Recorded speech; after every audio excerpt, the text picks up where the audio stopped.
할렐루야, 빈내리교회 성도 여러분, 말씀 묵상의 자리에 오신 것을 환영합니다. 오늘 말씀은 예레미야 애가 4장 7절로 8절입니다.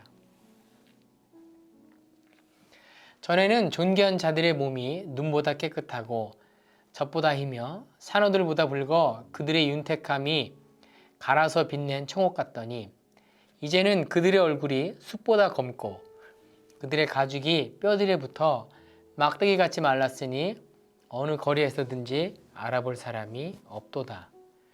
아멘. 4장은 심판날의 참상을 보여준 2장과 비슷합니다. 4장에서는 이제 함락당한 후에 예루살렘 성의 모습을 보여줍니다. 그리고 침략 전과 침략 후에 백성들의 모습을 묘사하면서 굶주린 백성들과 또 모욕당하는 제사장들의 모습을 보여주고 있습니다. 그리고 4장에서는 심판의 원인을 또 말씀하고 있습니다. 오늘 생명의 삶 전체 본문은 1절부터 10절인데요. 한 절씩 좀 더 깊이 이해하기 위해서 오늘은 좀 살펴보도록 하겠습니다. 자, 1절부터 2절입니다. 예루살렘 성이 전에는 정금과 같았으나 지금은 빛을 잃은 정금이 되었다. 이 말씀은 마치 정금이 빛을 잃고 정금이 아닌 물질로 변한 것처럼 예루살렘 성은 비천한 상태에 떨어졌다는 것입니다. 그래서 성소의 돌은 길거리에 쏟아지고 버려졌습니다. 그리고 전에는 정금같이 보배로웠던 시온의 아들들은 남유다 사람들은 이제는 토기장이가 만든 질그릇같이 별 가치 없는 존재로 여김을 받았다는 것입니다. 3절과 5절입니다. 여기 나오는 들깨는요, 일이 중간쯤 되는 짐승인 제카를 가리킵니다. 이것은 이스라엘 백성들이 부정하게 여긴 짐승입니다. 그런 부정한 짐승도 이젠 자기 새끼에게는 젖을 먹이지만 유다 백성은 짐승보다 더 잔인해서 광야의 타조같이 자기 자식을 돌보지 않게 되었습니다. 욥기 39장에서 보면 광야의 타조는 알을 땅에 버려두어 흙에서 더워지게 하고 또 발에 깨지거나 들짐승에게 밝힐 것을 생각하지 아니하고 그 새끼에게 모질게 대함이 제 새끼가 아닌 것처럼 하며 그 고생하는 것이 헛되게 될지라도 두려워하지 않는다라고 말씀하고 있습니다. 그렇게 자식을 돌보지 않는 상황이 되었다는 것입니다.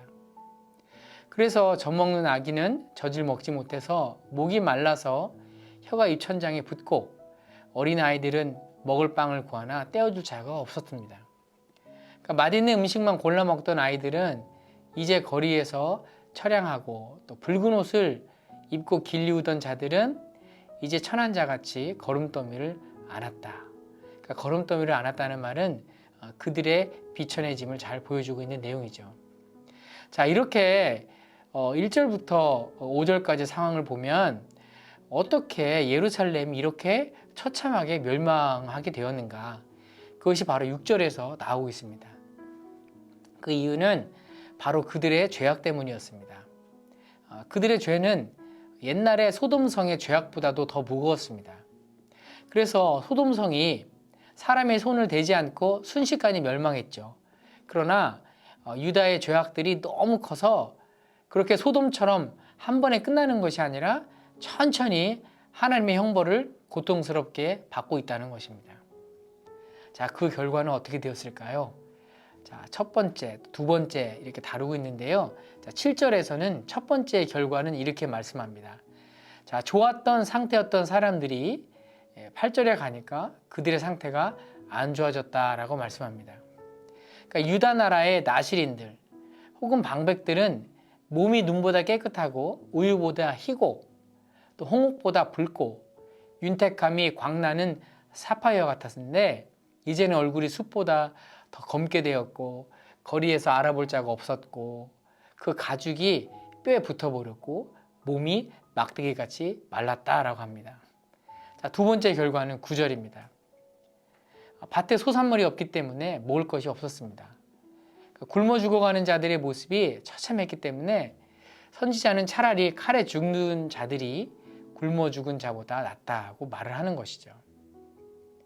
자, 10절 말씀입니다. 자, 예루살렘 멸망의 가장 처참한 모습이 무엇입니까? 그 거민들이 너무 굶주려서 평소에 인자하던 그 여인들이 손으로 자기 자녀들을 삶아 먹은 일인 것입니다.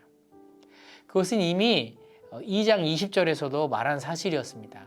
여호와여 감찰하소서 네게 이같이 행하셨는지요. 여인들이 어찌 자기 열매 그 손에 받든 아이를 먹어오며. 자, 원문에는 한 명이 아니고 여러 명이 그러하였음을 암시하고 자기들의 자녀들을 삶아 먹었다고 증거하고 있습니다.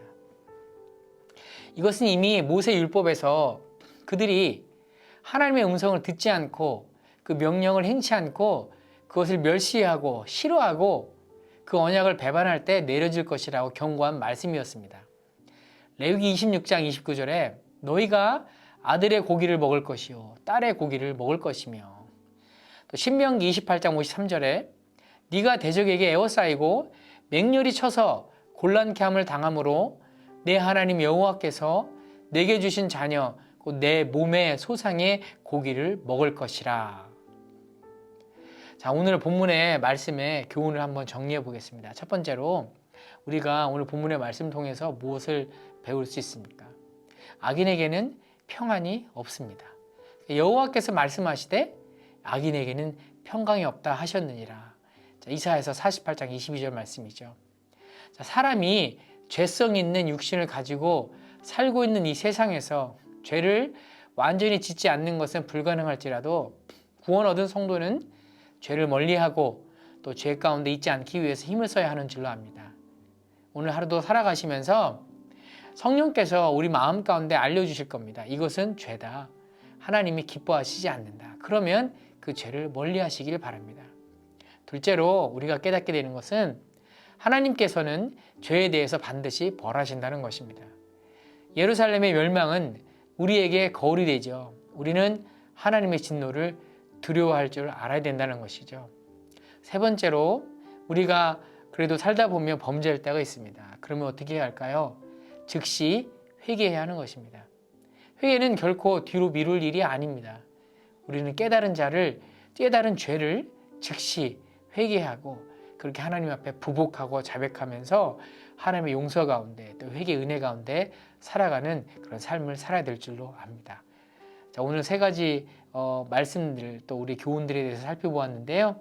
오늘 하루도 죄 가운데 사는 것이 아니라 성령님과 동행하시면서 또 남유다의 또 멸망 가운데 있었던 그 죄의 모습을 본받지 않고 하나님 안에서 승리하시면서 살아가시기를 예수님의 이름으로 축원드립니다. 다 같이 기도하겠습니다. 하나님 아버지, 오늘 남유다의 멸망을 보면서 우리가 좀 깨닫게 되는 것은 하나님께서는 정말 죄를 싫어하시고 또 죄를 기뻐하시지 않는다는 것을 알게 되었습니다. 하나님, 성령 하나님, 우리 안에 함께 계시오니 우리가 이 땅 가운데 오늘 살면서 죄를 짓게 되는 일이 있더라도 하나님 앞에 빨리 돌아와 부복하고 또 자복하며 회개케 하시고 우리 눈앞에 죄된 것이 있다면 주님 멀리하고 그 가운데 사는 것이 아니라 성령님과 동행하며 살아가는 하루 될 수 있도록 주님 인도하여 주시옵소서. 그리고 계속해서 우리 수요일날 같이 기도하는 기도 제목을 놓고 기도합니다. 하나님, 아름다운 마스터 플랜이 나오게 하시니 감사합니다. 자, 믿음의 선배들이 흘린 눈물의 사명을 잊지 않고 아름답게 믿음의 유산을 이어가는 우리가 되게 하여 주옵소서. 앞으로 진행되는 모든 건축 과정에 준비된 전문가를 만나게 하여 주옵소서.